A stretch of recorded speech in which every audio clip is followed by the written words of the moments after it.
Hello दोस्तों, welcome to job पक्की with Shubham. तो क्या हाल चाल है सभी के? एक बार कमेंट में बताएंगे कि कैसी चल रही है तैयारी। काफ़ी लोगों को तो डर लग रहा होगा कि यार एक ही महीना बचा है। पहले तो 4 महीने थे, 6 महीने थे। अब एक महीने में क्या पढूं, मैं कैसे मेहनत करूं जिससे मेरा इस जॉब में सिलेक्शन हो जाए। बस कैसे भी एक 70+ आ जाए, बाकी फिजिकल मेडिकल तो मैं खुद देख लूँगा। तो आज की इस वीडियो में आपको यही बताऊँगा कि 170+ लाने कैसे हैं, क्या आ सकते हैं एक महीने में या नहीं आ सकते। लेकिन सबसे पहले आपका एक काम है। काम ये है कि कमेंट में ये बताओ मुझे कि अभी तक कितने मॉक लगाए हैं आपने। ठीक है, मतलब कि जो भी लाइव मॉक होते हैं संडे में संदीप खर्ब के, कितना स्कोर आता है उसमें, या एएस 2024 के कंप्लीट कर लिए उसमें कितना स्कोर रहा था। जेल वार्डन के मॉक लगाए हैं उसमें कितना था, या अभी एएसओ या टेक्स्ट बुक के मॉक लगा रहे हैं उसमें क्या स्कोर चल रहा है। ठीक है, 3-4 लाइन का मैसेज होगा, उसको टाइप करके कमेंट में भेज देना। मैं सभी के कमेंट रीड करूँगा। ये आपका काम है, ज़रूर कर देना जो भी सीरियस एस्पिरेंट है। बाकी तो भीड़ बहुत है। ठीक है, भीड़ से मतलब नहीं है हमें, हमें मतलब है जो सीरियस लोग हैं। ठीक है, तो अब आते हैं काम की बात पे। काम की बात यह है कि भाई एग्ज़ाम डेट आ चुकी है 1 से 7 जुलाई, और आपके पास है 30 दिन। तीन टाइप के स्टूडेंट है जो इस एग्ज़ाम में बैठेंगे। पहला, जो पिछले 6-7-8 महीने से तैयारी कर रहा है D triple S B exam की, या 1 साल से सिर्फ D triple S B exam की तैयारी करता है वो। उसको पता है किस टाइप के क्वेश्चन पूछे जाते हैं और क्या पैटर्न है, हर एक चीज़ पता है, वो बिल्कुल अवेयर है। लेकिन दिक्कत ये आ रही है कि उसका स्कोर 140 से 50 पर अटक चुका है। अब उसको कैसे भी 170+ करना है। दूसरे टाइप के स्टूडेंट ऐसे हैं जो ऑलरेडी गवर्नमेंट जॉब में हैं, वो होम पोस्टिंग चाहते हैं, बेटर जॉब है, कोई Delhi police constable, head constable, या यूपी में होगा, या सीपीओ से सिलेक्टेड है, सीजीएल से साउथ में सिलेक्टेड है। ठीक है, बहुत सारे अलग अलग टाइप के लोग होते हैं जो, जिनको लगता है कि अपॉर्चुनिटी बेस्ट है तो वो भी फॉर्म को फिल करते हैं। अब उनको टाइम मिले पढ़ने का ना मिले वो तो दूर की बात है। दो टाइप के स्टूडेंट हो गए। तीसरा आते हैं आपके वो स्टूडेंट जो अभी 2026 में सीजीएल सीपीओ की तैयारी कर रहे हैं, उनके सामने ये भी एक अपॉर्चुनिटी है। उनको लग रहा है कि यार ये तो बहुत ईजी एग्ज़ाम है, तो इसमें भी अपियर हो जाते हैं, क्या पता सिलेक्शन हो जाए। ठीक है, जो अच्छे बच्चे हैं, पढ़ने में अच्छे हैं। तो तीन टाइप के स्टूडेंट हो गए, बात खत्म। अब बात आती है कि स्कोर कैसे बूस्ट करना है। 1 मिनट और लूँगा, 1 मिनट उनके लिए जिनका स्कोर 130 डाउन जा रहा है। देखो, अगर तुम्हारा स्कोर 130 डाउन है, अगर आपके पास रिजर्वेशन है, S C S T O B C type, ठीक है, तो आप मेहनत करके एक महीने में अपना जो रिजर्वेशन के अकॉर्डिंग जो कट ऑफ लगती है, क्योंकि मैं पिछली वीडियो में बता चुका हूँ, उसको टच कर सकते हो। लेकिन आपको अगर ये लग रहा है कि मेरा 120 डाउन आ रहा है और मैं एक महीने में 50 नंबर का गैप फिल कर दूँ, तो भाई पहले तो आपके टॉपिक ही मतलब कंप्लीट नहीं है। जिसका स्कोर 120 डाउन है ना, वो ये समझ ले कि आपका भी सिलेबस कंप्लीट नहीं है, टॉपिक छूटे हुए हैं अभी। ठीक है, तो वो कंप्लीट करने हैं, तो मेहनत करना है। ठीक है, मैं ये डिमोटिवेट नहीं कर रहा, मैं रियलिटी बता रहा हूँ भाई। मैं यहाँ पे ऐसा नहीं कि मैं कोर्स बेच रहा हूँ या आपको ये बताऊँ मेरे में कोर्स में आ जाओ। ठीक है, एक महीने में तो वैसे भी मैं कोर्स में इनरोल नहीं कर पाता, लेकिन मैं रियलिटी बता रहा हूँ।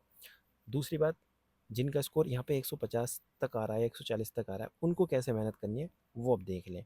और वो बच्चे भी देख लें जिनको 120 से डाउन है, क्योंकि उनको भी यहाँ पे पता चल जाएगा तरीका क्या होता है पढ़ने का। क्या होता है, कोई ओवर स्मार्ट हो या कोई मेहनती हो, तो मेहनत करके एक्स्ट्रा ऑर्डिनरी हो तो ला भी सकता है। ठीक है, चलो अब स्टार्ट करते हैं। क्योंकि काफ़ी स्टूडेंट देखो ऐसे हैं, इसमें मेरे पास मैसेज आते हैं जिनको बिल्कुल अभी लगा कि यार अभी मैं मेहनत करूं तो एक महीने में लाया जा सकता है। बिल्कुल लाया जा सकता है। अगर कोई ऐसा स्टूडेंट है जिसकी math, reasoning, GK, English strong है, सीजीएल की तैयारी कर रहा है, लेकिन उसने अभी तक एएस के मॉक भी नहीं दिए और डी ट्रिपल एस बी का एग्ज़ाम भी नहीं दिया कोई भी, लेकिन वो चाह रहा है कि एक महीने बस मैं अब सीजीएल छोड़ के इस पे एफर्ट्स लगाना चाहता हूँ और इसमें लाना चाहता हूँ, तो बिल्कुल ला सकता है 170+, क्योंकि उसके स्ट्रॉन्ग है सब्जेक्ट। ठीक है, तो आपको पता होगा आपका लेवल क्या है। तो अब बात करते हैं काम की। काम की बात यह है, अभी तक जो भी मैंने एनालिसिस किया है, एनालिसिस में ये पता चला है कि मैथ और रीजनिंग पहली बात तो बहुत ईजी आती है D triple S B A S के एग्ज़ाम में। अरिथमेटिक आती है बिल्कुल। तो इसमें सभी का स्कोर, जिनकी मैथ स्ट्रॉन्ग है या रीजनिंग स्ट्रॉन्ग है, 76+ आना ही आना है। ठीक है, 76+ का मतलब है रीजनिंग में फुल भी आते हैं, कभी 1-2 नंबर कट गए, सेम ऐसी मैथ में। दिक्कत आती है इन तीन सब्जेक्ट में, जी के, इंग्लिश और हिंदी। आपने देखा होगा काफ़ी स्टूडेंट ऐसे जिनका स्कोर फ्लक्चुएट बहुत करता है। 130 आ गए, 150 भी आ जाते हैं, 136 आ गए, 154 भी आ जाते हैं। तो ये जो गैप आ रहा है ना 18-20 नंबर का, वो इस वजह से आता है कि जी के पढ़ी हुई आ गई तो अच्छा स्कोर आ गया, वो क्या पढ़ी हुई आ गई तो अच्छा स्कोर आ गया, गलत हो गए तो कम आ गया। ठीक है, लेकिन स्कोर यही रहता है 10 से 12-15 जीके में, 28-30-35 तो 34 इस तरीके से इंग्लिश में, सेम ऐसे ही 28-29-30 इस तरीके से हिंदी में रहते हैं। तो तब जाके इनका स्कोर बैठता है 145 से 50 के बीच। अब मेहनत किस में करनी है, आपको क्लियर कट पता चल रहा है कि इसमें तो मेहनत करनी नहीं है, मेहनत करनी है यहाँ पे। इसका मतलब ये भी नहीं है कि इसमें मेहनत नहीं करनी तो इसको पढ़ो मत। इसमें टारगेट फिर ये रखना है कि एक्यूरेसी मेंटेन करके रखनी है, और इसमें बिल्कुल जो छूटे हुए टॉपिक हैं जो बार बार गलत हो रहे हैं उनको इतना स्ट्रॉन्ग बना लो कि 80 हमेशा फुल स्कोर आए, फुल ना भी आए तो एक एक क्वेश्चन अगर गलत हो जाता है तो 77.5 तो आए। ठीक है, इसमें भी एक्यूरेसी पे फोकस करना है, क्योंकि कई बार आपने देखा होगा आप जो भी मॉक लगाते हो सिली मिस्टेक से ही क्वेश्चन गलत होते हैं। तो सिली मिस्टेक का मतलब ये है कि आती हुई चीज़ से जब क्वेश्चन नंबर कट रहे हैं ना तो वो बहुत दुख देता है। जब कोई चीज़ नहीं आती तो बात अलग है कि गलत हो गया, लेकिन जो चीज़ आती है कि मैंने तो यार ये सोचा था, ठीक है, या वैन डायग्राम का गलत हो गया, स्लोगिज्म का क्वेश्चन गलत हो गया, तो बहुत दुख वाली बात है ना। तो टारगेट स्कोर आपके माइंड में ये होना चाहिए कि भाई मुझे 170 प्लस लेके आना है। ठीक है, 170 प्लस लेके आना है, तो कैसे मैं सेट करूँ कि 170 बैठ जाएँ? तो 170 मेरे ऐसे बैठेंगे कि मैथ और रीजनिंग में 77.5 से ज़्यादा नंबर लेकर आने हैं, और जीके में 20 प्लस लेकर आने हैं, और मैथ और हिंदी सॉरी इंग्लिश और हिंदी में 35-35 प्लस लेकर आने हैं। तो तब जाके ये मेरा स्कोर बैठेगा। अब बात आती है लेकर कैसे आने हैं। अभी मैंने ये बता दिया कि इतने लेकर आने पड़ेंगे, अब लाने कैसे हैं वो आगे की स्लाइड में देखते हैं। तो स्टार्ट करते हैं मैथ रीजनिंग से। काफ़ी लोगों को लग रहा होगा कि मैथ में एडवांस भी आती है, तो मैथ में एडवांस मैथ नहीं आती, अरिथमेटिक आती है, लेकिन एडवांस में मेंसुरेशन से क्वेश्चन आते हैं। ठीक है, पढ़ लेना। अब बात करते हैं रीजनिंग की। तो रीजनिंग में भी दो तीन टॉपिक अलग आते हैं, जैसे फ्लोर बेस्ड क्वेश्चन आते हैं, पजल वाले क्वेश्चन आते हैं, और भी आते हैं डिसीजन मेकिंग के। वो सभी चीज़ आपको प्रीवियस ईयर मॉक लगा के पता चलेगी। अब करना क्या है, जेल वार्डर 2024-25 के, एएस 2024 के, एएसओ 2025 के, ठीक है, इन सभी के क्वेश्चन लगा लेना, आपको पता चल जाएगा कि किस टाइप के क्वेश्चन मैथ और रीजनिंग में पूछे जाते हैं। रीजनिंग बहुत ईजी है, मैथ भी बहुत ईजी है। आपने पहले से सिलेबस कवर कर रखा है, तभी आप ये सभी क्वेश्चन लगाओगे तो पता चल जाएगा। अब कोई ऐसा सोचने लगे मैंने तो कुछ पढ़ा नहीं है, तो भाई कुछ नहीं हो पाएगा। काफ़ी स्टूडेंट ऐसे भी हो सकते हैं कि मान लो मैथ का सिलेबस तो कंप्लीट है, लेकिन कुछ कुछ टॉपिक बचे हैं, सीआई वगैरह या कुछ ना कुछ बचा है, तो वन शॉट कर लेना किसी भी मतलब टीचर से। ठीक है, ज़्यादा लेंथी वीडियो देखने की जरूरत नहीं है, और फिर यहाँ से क्वेश्चन प्रैक्टिस कर लेना। या तो कोई बुक खरीद लो प्रैक्टिस करने के लिए प्रीवियस ईयर की, डी ट्रिपल एस बी की, या ये जो मैंने बताया एग्ज़ाम, इनकी पीडीएफ डाउनलोड कर लेना, संदीप कर टेलीग्राम चैनल से फाइल में मिल जाएगी। टारगेट क्या रखना है, टारगेट ये रखना है कि भाई स्पीड और एक्यूरेसी मेंटेन करनी है। काफ़ी लोग ऐसे हैं जो मैथ और रीजनिंग में इतना टाइम दे देते हैं, लास्ट में हिंदी और इंग्लिश के लिए टाइम नहीं बच पाता, फिर आते हुए क्वेश्चन छूटते हैं। तो एग्जाम में बैठते टाइम आपके माइंड में क्लियर होना चाहिए कि भाई मैथ में कितना टाइम देना है और रीजनिंग में कितना देना है। रीजनिंग का सेक्शन 1 सबमिट कर दी, सेक्शन 2 पे जब जाऊँगा मैं तो कितने मिनट बाद जाऊँगा, इससे ज़्यादा मिनट मुझे नहीं देनी। हर एक चीज़ जब घर पे प्रैक्टिस करोगे तभी हो पाएगी। ऐसे सोचो कि मैं तो नहीं करूँगा, डायरेक्ट एग्जाम में बैठूँगा, झटका लगेगा। ठीक है, इतनी बात होगी। मैथ रीजनिंग में ज़्यादा बात नहीं करेंगे, बहुत ईजी सब्जेक्ट है और आता भी होगा। अब आते हैं हिंदी और इंग्लिश पे। इंग्लिश में देखो करना क्या है, डेली डेली वोकैब का रिवीजन करना है। आपकी वोकैब में ही मतलब स्कोर डाउन जाएगा, तो वोकैब का रिवीजन करो। कहाँ से करना है, ब्लैक बुक। ठीक है, ब्लैक बुक में मोस्ट रिपीटेड ब्लैक बुक में जो ईडियम्स, एक सेकेंड, ईडियम्स है, वन वर्ड सब्स्टिट्यूशन है, और साइन है, सबसे पहले तो वो कंप्लीट करने हैं। जब ये कंप्लीट हो जाएंगे तो जो भी डी ट्रिपल एस बी की पी वाई क्यू हैं उनकी प्रैक्टिस कर लेना। अब ये कहाँ से करनी है, संदीप खर टेलीग्राम चैनल पे आपको पीडीएफ मिल जाएंगी, या एक निखिल सरोहा करके टेलीग्राम, वहाँ पे भी आपको पीडीएफ मिल जाएंगी। पीडीएफ इकट्ठी नहीं करनी, उनकी प्रैक्टिस भी करनी है। कभी काफ़ी लोग ऐसे होते हैं सिर्फ पीडीएफ इकट्ठी करके रख लेते हैं, 2 पीडीएफ ले लो, मोर देन सफिशियंट है। ठीक है, काम सिर्फ इतना ही है कि प्रीवियस ईयर वोकैब की प्रैक्टिस करनी है। दूसरा तरीका ये भी है कि जब एएस के मॉक लगा रहे हो, जेल वार्डर के लगा रहे हो, जो भी क्वेश्चन वहाँ पे गलत हो रहे हैं वोकैब के, चारों वोकैब के ऑप्शन के साथ उनकी मीनिंग कॉपी पर नोट डाउन करनी है, वहीं से घूम फिर के क्वेश्चन आएंगे। क्लियर, तो वोकैब में इतना काम करना है। दूसरा एक और तरीका बता देता हूँ। काफ़ी लोगों को लगेगा यार 200 तो मोस्ट रिपीटेड सफिशिएंट नहीं है। हाँ, सफिशिएंट नहीं है। अगर आपने पहले से ब्लैक बुक के सारी वो कैब पढ़ रखी है, जैसे कि 1801 और सब्स्टिट्यूशन, तो उन्हीं को बार बार रिवाइज करो। जिसने नहीं पढ़ रखे, देसी पढ़ाकू यूट्यूब चैनल है, वहाँ से कवर कर लेना। Clear, 120 rules by Nimisha Bansal ma'am, या 100 rules by Aman Wasif sir, किसी भी टीचर से पढ़ सकते हो। लास्ट टाइम पे 2 टॉपिक पे फोकस कर लेना। एक तो अलग से प्रीपोजिशन यानी कि फिक्स प्रीपोजिशन पढ़ लेना।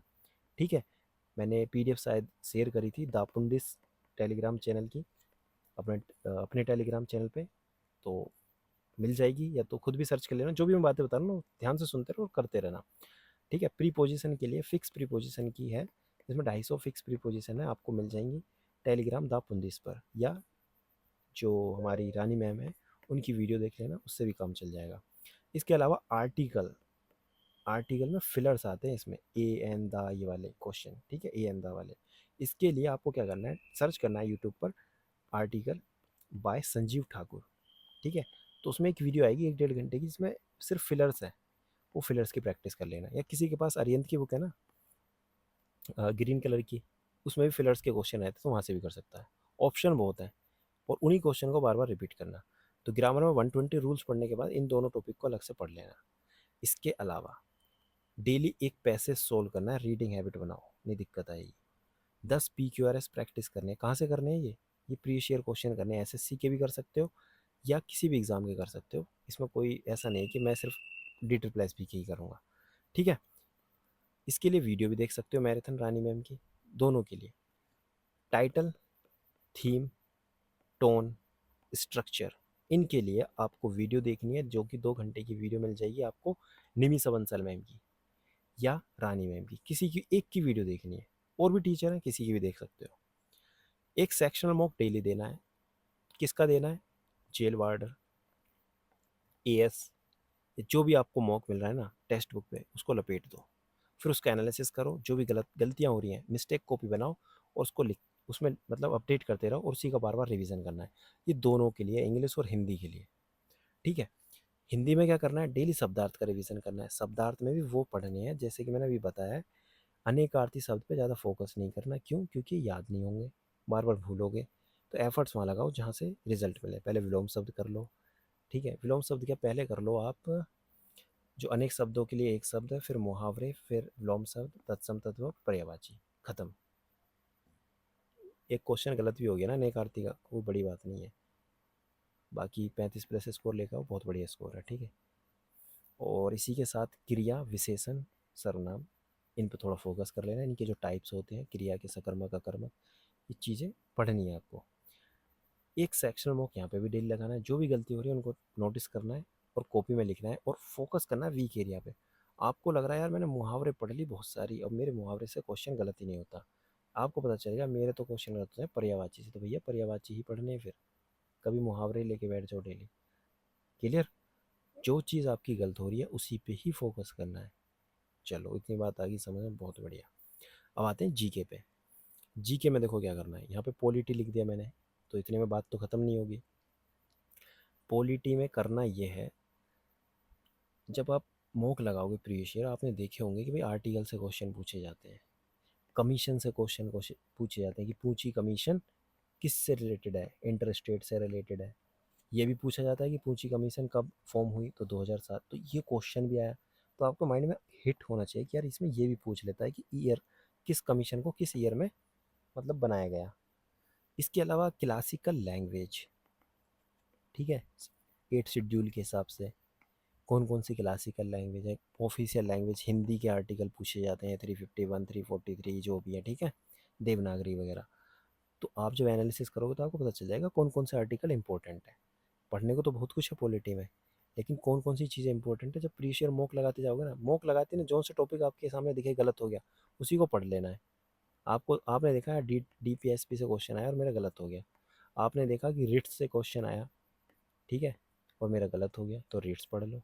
इस तरीके से डेली दो दो टॉपिक हर एक सब्जेक्ट से आपके गलत होंगे, और उनको कंप्लीट करते रहना है और रिवीजन करते रहना है।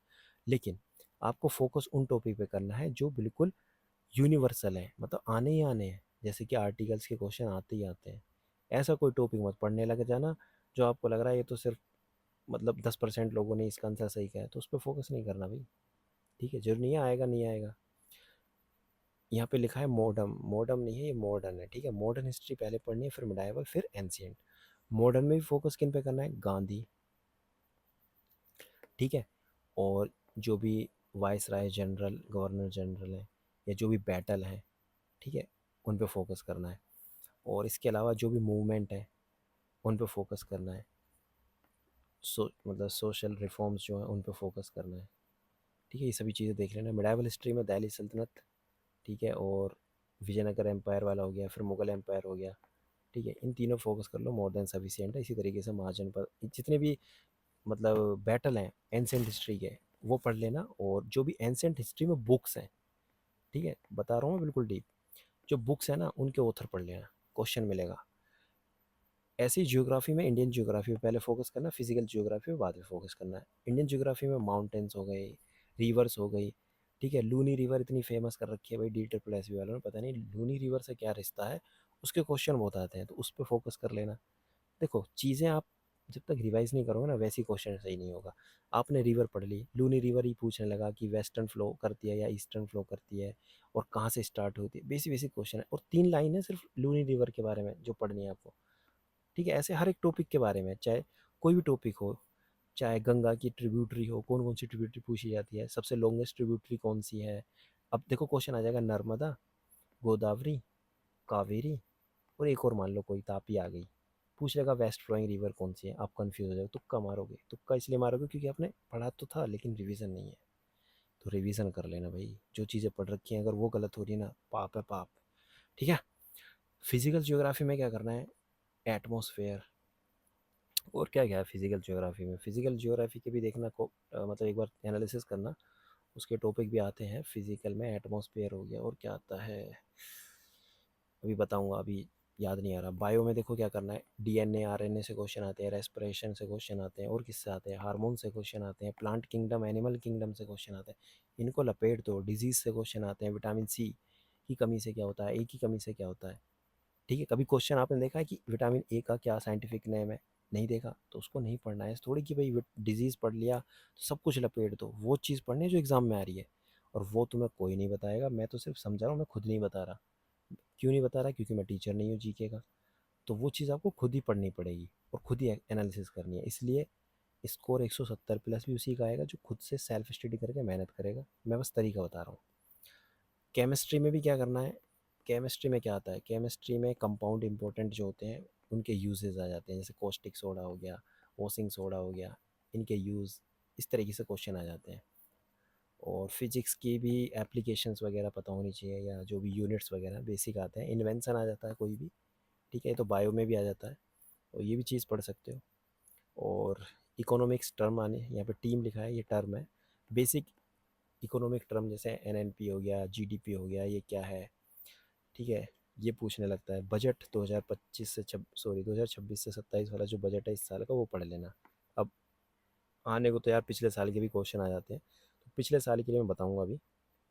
फिलहाल आपका काम है 2026 से 27 वाला बजट जो है ना, वो कवर कर लेना एक वीडियो, ठीक है। आधे घंटे की कोई वीडियो देख लेना, और मेन मेन टॉपिक जो तुम्हें लग रहे हैं ना हाईलाइट वाले, मतलब जो लाइन, उन्हीं को पढ़ना है। ऐसे नहीं कि पूरा बजट ही याद कर लोगे, याद होगा भी नहीं, ठीक है। करंट अफेयर में क्या करना है, करंट अफेयर में पिछले 6 महीने के जो करंट अफेयर है वो तो मंथली कवर कर लो। कैसे करने हैं, मंथली कवर। और जो वैसे करंट अफेयर हैं मतलब 2025 के, उनको टॉपिक वाइज कवर कर लो। या आप कोई ऐसी वीडियो देख लो जो एक मैराथन वीडियो हो, जिसमें एक साल के पूरे करंट अफेयर हो। तो उसमें फोकस किन किन पे करना है, ध्यान दो। Sports, summits, initiative, scheme, appointment, science and tech यानी एआई से रिलेटेड, ठीक है, अवार्ड हो गए, या नेशनल न्यूज़ हो गई। इस तरीके के जो टॉपिक्स हैं, बाकी और भी होते हैं छोटे मोटे, तो उन पर फोकस नहीं करना, इन पे फोकस करो, इन्हीं से क्वेश्चन आता है। ओ सॉरी, रैंक और इंडेक्स तो भूल ही गया, रैंक एंड इंडेक्स, ठीक है, इसको भी लिख लेना। तो ये सभी टॉपिक आपको कवर करने हैं। सेम स्टैटिक जीके में डांस हो गया, festival, temple, art and culture, temple के जो टाइप हैं, ठीक है, ये हर एक चीज़ पता होनी चाहिए। देखो क्वेश्चन तो पेंटिंग से भी आता है आने को, और क्वेश्चन केव से भी आ जाता है, अजंता केव पर, लेकिन ये एंसेंट हिस्ट्री से रिलेटेड है, अशोका, ठीक है। स्टूपा से भी क्वेश्चन आता है। बहुत सारी चीज़ें यार बताने को तो मेरे माइंड में आ रही है, लेकिन बात यहाँ पे अटक जाती है कि मॉक का एनालिसिस करो। अभी मैंने बताया ना कि मॉक जैसे जैसे देते रहोगे, जैसे मैंने अभी पॉलिटी में बताया, सेम ऐसे जैसे आपने देखा यार स्टूपा आया, ठीक है। किसी ने पूछे मतलब क्वेश्चन आया, सांची स्तूपा है ना, एक सांची स्तूपा किसने बनवाया, लार्जेस्ट है, अशोका ने बनवाया। तो ये पॉइंट लिखो, सांची स्तूपा मध्य प्रदेश में है, अशोका ने बनवाया, और क्या आएगा, लार्जेस्ट है। बस ये इतना, बस 3 टॉपिक लिए, इससे ही 3 लाइन लिख ली, इससे ही क्वेश्चन आ जाएगा। इस तरीके से आपको पढ़ना है। आई होप आपको समझ में आ गया होगा जो भी मैंने बातें बताई हैं। सेम इसी तरीके से स्टैटिक में डांस हो गया, फेस्टिवल हो गया, टेम्पल, आर्ट, कल्चर, और ऑर्गेनाइजेशन में आपको ये पढ़ने हैं कि कौन कौन से इंस्टीट्यूट कहाँ पे हैं, ठीक है। इंस्टीट्यूट जैसे कि लैंग्वेज से रिलेटेड इंस्टीट्यूट आ जाते हैं, कहाँ पे है, मैसूर में है, कब बना, 1969 में बना, ठीक है। सिंधी लैंग्वेज, कब इंक्लूड करी, कौन से एक्ट, अमेंडमेंट एक्ट से 91, 21, 27, जो भी 97, ठीक है। बेसिक बेसिक क्वेश्चन आ जाएंगे। देखो क्वेश्चन का पैटर्न पहचानना है। क्वेश्चन देखो ऐसे भी आ जाएगा, 86 अमेंडमेंट एक्ट हुआ, ये कब हुआ, 2002 में हुआ, ठीक है। ये क्वेश्चन आया हुआ है, ये मैं खुद से नहीं बता रहा, मुझे बस याद है कि ये DSSB में आए हैं। तो इस तरीके के क्वेश्चन आएंगे तो ये आपको करने पड़ेंगे। तो भाई एनालिसिस करना है, ठीक है, एनालिसिस करके ही पढ़ना है। अब स्ट्रैटेजी क्या होगी आगे की डेली वाली, फुल मॉक में क्या क्या लगाएं, क्योंकि आपके सामने तो काफ़ी सारे मॉक आ चुके हैं, जैसे कि MTS 2026 की PDF आ गई। तो अब काफ़ी लोग क्या करते हैं कि सब कुछ PDF इकट्ठे करके ये लगता है ये भी कर लूँ वो भी कर लूँ, हो कुछ नहीं पाता, और मन में ये रहता है कि ये भी कर लूँ वो भी कर लूँ। करना क्या है, सबसे पहले 2024 के AS के मॉक लगाओ 5 प्रीवियस ईयर, पहला काम तो ये है। जब ये कंप्लीट हो जाए तो 5 उसमें जो टेक्स्ट बुक के मॉक दिए हैं वो लगा लेना। इसके बाद जेल वार्डन के 2025 की PDF से ये चेक करना कि किस टाइप के करंट अफेयर पूछे जा रहे हैं और वो गैप किस टाइप की पूछी जा रही है, इसको नोट करके ना रट लो बिल्कुल, ये जेल वार्डन 2025 वाले। इसी के साथ अगर मॉक लगाएं तो 2024 वाले भी मॉक लगा सकते हो। जो पुराने स्टूडेंट हैं जो पहले से लगा रहे हैं वो लगा चुके होंगे, बाकी जो नए हैं वो इतना करेंगे और इतना करेंगे, ठीक है। जो अभी मतलब स्टार्ट कर रहे हैं, जिन्होंने नहीं किया, वो ये लगाएंगे, ये लगाएंगे, और ASO 2025 का लगाएंगे, और जेल वार्डर 2025 की सिर्फ PDF सोल्व करेंगे। क्लियर। बाकी जो बहुत एडवांस पे हैं, जिन्होंने लग रहा है मैंने तो ये भी कंप्लीट कर दिया, ये भी कर दिया, ये भी कर दिया, ये भी कर दिया, बस ये PDF बची है, तो इस PDF को पढ़ लो और संदीप खार पे लाइव मॉक दो, काम खत्म। क्लियर। और ये काफ़ी लोगों को लग रहा होगा कि यार संदीप खार के जो मॉक हैं वो यूज़लेस हैं या हार्ड हैं, तो मैं दूँ या ना दूँ। आपका अगर लेवल है तो आप दो, यहाँ पे प्रैक्टिस ही होगी, ठीक है। इससे डिमोटिवेट तो होना ही नहीं है। प्रैक्टिस ये होगी किस तरीके से टाइम मैनेज करना है। क्वेश्चन अगर थोड़ा हार्ड भी आता है तो गलत करने के चांसेस थोड़े कम हो, ठीक है। यार एक चीज़ सीखोगे आप वहाँ पे। बाकी जज थोड़ी करना है खुद को कि भाई नंबर कम आ गई है, आपको ये भी पता चलेगा, देने वाले तो बहुत हैं, आपको ये पता चलेगा कि यार मजबूत लड़के कितने अभी आगे हमसे, ठीक है। अगर पेपर हार्ड भी आता है तो कितने स्ट्रॉन्ग स्टूडेंट हैं। अब आप ये नहीं कह सकते कि DSSB में तो इस टाइप का एग्ज़ाम आता है, आने को कुछ मतलब कुछ भी तरीके का आ सकता है, मतलब ठीक है। क्वेश्चन GP से भी क्वेश्चन आया मैथ का, ठीक है, GP। तो ऐसा नहीं कह सकते कि आप क्वेश्चन नहीं है। जैसे कि एक क्वेश्चन था स्क्वायर का, जिसमें मिड पॉइंट से एक स्क्वायर बनाया, फिर इसके मिड पॉइंट से एक स्क्वायर बनाया, ऐसे करके इन्फानाइट स्क्वायर बनाए, तो इसका एरिया का सम बताओ। तो उसमें जो फॉर्मूला लग रहा था वो GP का इन्फानाइट सम वाला लग रहा था। तो ऐसे ऐसे क्वेश्चन है, तो इसका एनालिसिस आपको करना पड़ेगा। तो आई होप सभी को बातें मेरी समझ में आई होगी। तो इसका मैं एक बार समराइज़ कर देता हूँ। समराइज़ ये है कि भाई 3 सब्जेक्ट हैं ये, इन पे बहुत फोकस करो, इनका रिवीजन करते रहो, और इन पे भी उन टॉपिक्स पे फोकस करो जो आपको लग रहे हैं कि मेहनत करूँगा तो रिजल्ट देगा। क्लियर। 2 लाइन मैंने बातें ख़त्म कर दी। इसके अलावा लास्ट में फुल मॉक पहले AS के देने हैं, फिर लेटेस्ट देने हैं, और जब सब कुछ कंप्लीट हो जाए तो पहले इनका रिवीजन भी करना है, जो भी इसमें क्वेश्चन गलत हो रहे हैं, तब आगे बढ़ना है। रिवीजन नहीं किया तो रुक जाना। इसके अलावा कोई ऐसा स्टूडेंट है जो DSSB ASO डास ग्रेड 2 की मेंटरशिप में इनरोल करना चाहता है, then you can WhatsApp me on 8860131140। 120 days की स्टडी प्लान है, डेली टारगेट्स देता हूँ मैं इसमें, कैसे क्या पढ़ना है, कहाँ से पढ़ना है। और इसी में मैंने AS के लिए भी टारगेट्स दिए हैं, लेकिन अब 1 महीना बचा है, तो 1 महीने में तो मैं ये नहीं कह सकता कि मेरी टारगेट सीरीज़ में आ जाओ तो चमत्कार हो जाएगा, तो ये वाली बात तो है नहीं। खुद पढ़ो भाई, सेल्फ स्टडी करो, बता चुका कैसे करना है। तो बस यही है। बाकी थैंक यू सो मच। अगर वीडियो अच्छी लगी, बाकी वो कमेंट में जो मैंने बताया था वो ज़रूर कर देना, और बताना वीडियो कैसी लगी, और आगे भी अगर वीडियो चाहिए तो मुझे कमेंट में बताना, मैं बनाऊँगा। Thank you.